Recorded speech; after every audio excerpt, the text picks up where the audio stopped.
ദീപകിൻ്റെ കുടുംബാംഗം സനീഷ് നമുക്കൊപ്പം ചേരുന്നു. സനീഷ്, എന്നെ കേൾക്കാൻ കഴിയുന്നു എന്ന് കരുതുന്നു. ഈ മരണത്തിന് തലേന്ന് ദീപക് കുടുംബാംഗങ്ങളുമായി ഈ സംഭവവുമായി ബന്ധപ്പെട്ട് എന്തെങ്കിലും ആശയവിനിമയം നടത്തിയിരുന്നു?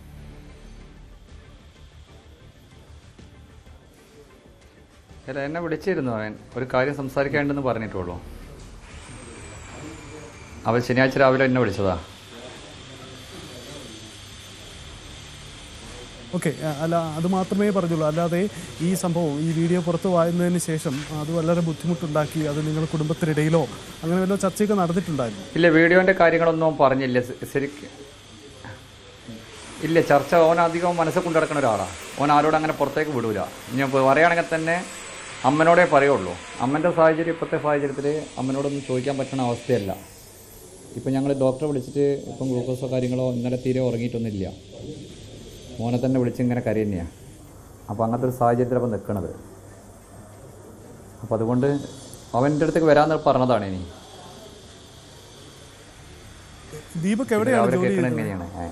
ഞാൻ ഇവിടെ വന്നപ്പോൾ ഇത് അറിഞ്ഞിട്ടില്ല. ഞാൻ FIR ഇടാൻ പോകുമ്പോൾ ദീപക് ഈസ്റ്റിലാണ്. അന്ന് ഞങ്ങൾ മനസ്സിലാക്കിയാണ്. അതെ, ദീപക് അന്ന് യാത്ര ചെയ്യുമ്പോൾ കയ്യിലൊരു ബാഗ് ഉണ്ടായിരുന്നു, മറ്റൊരു കൈ കൊണ്ട് ബസ്സിൽ പിടിക്കുകയായിരുന്നു. അപ്പോൾ ഇതെന്താണ് ഈ സംഭവിച്ചതെന്നുള്ളൊരു വിശദീകരണം പുള്ളി സുഹൃത്തുക്കളോടോ മറ്റാരോടുമൊക്കെ ആയിട്ട് പറഞ്ഞ കാര്യം അറിയാമോ? ഇല്ല, അവൻ്റെ ഒരു ഫ്രണ്ടിനോട് അവൻ രാത്രി വിളിച്ചിനി. അപ്പോൾ അങ്ങനെ ഒരു വീഡിയോ വന്നതെന്നുള്ളത് ആ ഫ്രണ്ടിന് അത് കഴിഞ്ഞപ്പോൾ വേറൊരു വീഡിയോ ഇവിടെ വന്നപ്പോൾ പറഞ്ഞു ഇങ്ങനെ വന്നതാണ്, അതും പ്രശ്നമാക്കണ്ട, നമുക്കത് ആരെങ്കിലും ഇതാക്കിയിട്ട് ക്ലിയർ ആക്കാം, നമുക്ക് പ്രശ്നമാക്കണ്ട എന്ന് പറഞ്ഞു. അങ്ങനെ ഞാൻ പറഞ്ഞിട്ടുള്ളൂ. അപ്പോൾ ആയിക്കോട്ടെ, നമുക്ക് നാളെ രാവിലെ കാണാമെന്ന് പറഞ്ഞതാണ്. അപ്പം ഈ സംഭവം, ഈ വീഡിയോ പുറത്തു വന്ന് പുള്ളിയെ ഭയങ്കര മാനസികമായ ബുദ്ധിമുട്ടുണ്ടാക്കിയിരുന്നു അല്ലേ? അല്ലാതെ മരണത്തിന് മറ്റൊരു കാരണവും ഇല്ല. ഇത് തന്നെയായിരുന്നു അദ്ദേഹത്തെ അലട്ടിയിരുന്ന പ്രശ്നം അല്ലേ? മാനസികം വേറെ ഒരു കാരണം അതിനില്ല. അതിന് വേറൊരു കാരണം അതിലില്ല.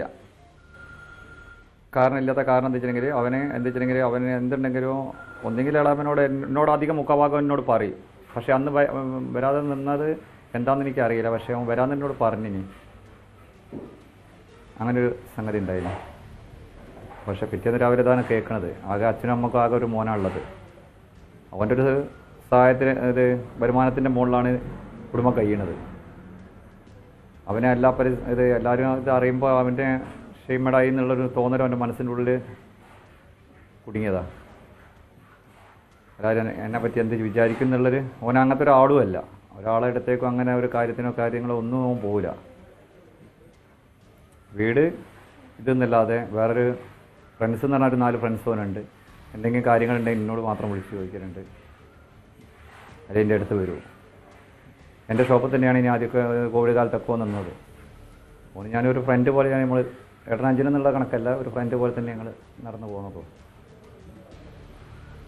പോയപ്പോൾ ഒരു സൈഡ് നമുക്ക് പോയവരെ തന്നെയാണ് എല്ലാവർക്കും. അതെ, ഈ ഇതിൽ ദീപകിന്റെ വീഡിയോ തന്നെയാണെന്ന് മനസ്സിലാക്കി സങ്കടം തന്നെ ഞങ്ങളെ മനസ്സിൻ്റെ ഉള്ളിൽ കിടന്ന് കളിക്കുന്നത്.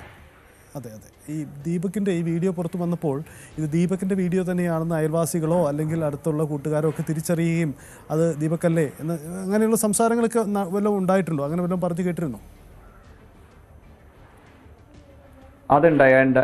അത് വന്നിക്കണേ ഓൻ്റെ അടുത്തേക്ക് അങ്ങനെ കാര്യങ്ങൾ വന്നുകൊണ്ടാണ് ഓനത് എങ്ങനെ ഇനി ഹാൻഡിൽ ചെയ്യുന്നുള്ളൊരു പ്രശ്നം. ഒരാളെ ഓൻ പർച്ചേസിന് പോണതല്ലേ, കുറേ ആൾക്കാരായിട്ട് ബന്ധപ്പെടുന്നതല്ലേ.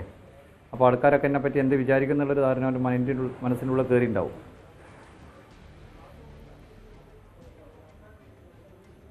ഈ വീഡിയോ പുറത്ത് വന്നതിന് ശേഷം ഈ വീഡിയോ ഇട്ട ആരെങ്കിലും, ആ യുവതിയോ അതല്ലെങ്കിൽ അവരുമായി ബന്ധപ്പെട്ട ആരെങ്കിലും നിങ്ങൾ കുടുംബാംഗങ്ങളെ വല്ലതും ബന്ധപ്പെട്ടിട്ടുണ്ടോ? ഇല്ല, ആരും ബന്ധപ്പെടാനോ കാര്യങ്ങളൊന്നും വന്നില്ല. എന്താണ് ഈ വിഷയത്തിൽ ഇനി എന്ത് ചെയ്യാനാണ്? നിയമപരമായി നീങ്ങുവാന്ന് അറിഞ്ഞു. പോലീസിൽ പരാതി കൊടുത്തു കഴിഞ്ഞു? അല്ല, ഞങ്ങളിപ്പോൾ വ്യക്തമായി നീങ്ങണത്. ഇപ്പം ഞങ്ങളിപ്പോൾ ഇന്നിപ്പോൾ കമ്മീഷണർക്ക് പരാതി കൊടുക്കും, കളക്ടർക്കും കൊടുക്കും പരാതി. അപ്പോൾ ഞാൻ തയ്യാറാക്കി കൊണ്ട് നിൽക്കുകയാണ്. തയ്യാറാക്കിക്കൊണ്ട് ഇപ്പോൾ ഒരു മണിയാകുമ്പോഴത്തേക്ക് ഒരു 12-12:30 ആകുമ്പോഴത്തേക്ക് എൻ്റെ കയ്യിൽ കിട്ടിക്കഴിഞ്ഞാൽ ഞാനിതിപ്പം കളക്ടറുടെ അടുത്ത് കൊണ്ട് കൊടുക്കണം, കമ്മീഷണർ കൊടുക്കാണ്ട്, പിന്നെ മെഡിക്കൽ കോളേജ് സ്റ്റേഷനിൽ കൊടുക്കാണ്ട്. ദീപകിന്റെ മരണം നടന്നതിന് ശേഷം ഈ മനുഷ്യാവകാശത്തിൻ്റെ അതിൽ കൊടുക്കാനുണ്ട്. കുടുംബത്തെ ആരെങ്കിലും ബന്ധപ്പെട്ടിട്ടുണ്ടോ? ഈ പോസ്റ്റ് ഇട്ടവരോ അല്ലെങ്കിൽ അതുമായി ബന്ധപ്പെട്ട് വീഴ്ച പറ്റി എന്ന കാര്യം അംഗീകരിച്ചുകൊണ്ട് ആരെങ്കിലും ബന്ധപ്പെടുകയോ ഉണ്ടായിട്ടുണ്ടോ? ഇല്ല, ഒന്നും ആരും വന്നിട്ടൊന്നുമില്ല. ഞങ്ങളോട് ആരും ഒന്നും സംസാരിക്കാൻ ഞങ്ങൾക്ക് അതിൻ്റേതായിട്ടുള്ള ടൈമും നമുക്ക് ഇവിടെ ഇല്ല. ഞങ്ങൾക്ക് ആകെ ഓൻ പോയപ്പം തന്നെ ആകെ ഇതായി നിൽക്കുക. ഒരു വന്നാൽ തന്നെ ഞങ്ങളെ പ്രതികരണം വേറെയാവും.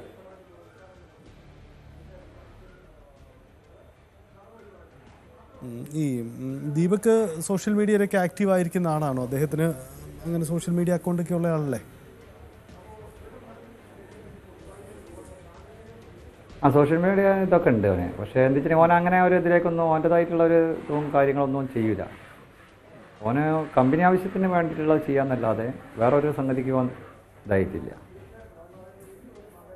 ഓക്കെ. ഈ ദീപകിൻ്റെ വീട്ടിലുള്ളവർ അവരിപ്പോൾ എവിടെയാണ്? വീട്ടിൽ തന്നെയാണോ? അവർക്ക് ഒരു പ്രതികരണത്തിനൊന്നും വല്ലാതെ അവർ ഡൗൺ ആയി പോയി കാണും. ഒറ്റ മകൻ മരിച്ചു പോയതിൻ്റെ ഒരു ദുഃഖം. വീട്ടിൽ തന്നെയാണുള്ളത്. എടാമക്ക് തീരെ ഡൗണായി, അമ്മക്ക് ഡൗൺ ആയിട്ട് ഇപ്പോൾ ഡോക്ടറെ വിളിക്കാൻ വേണ്ടി ഞങ്ങൾ നാളെ പോയിന്.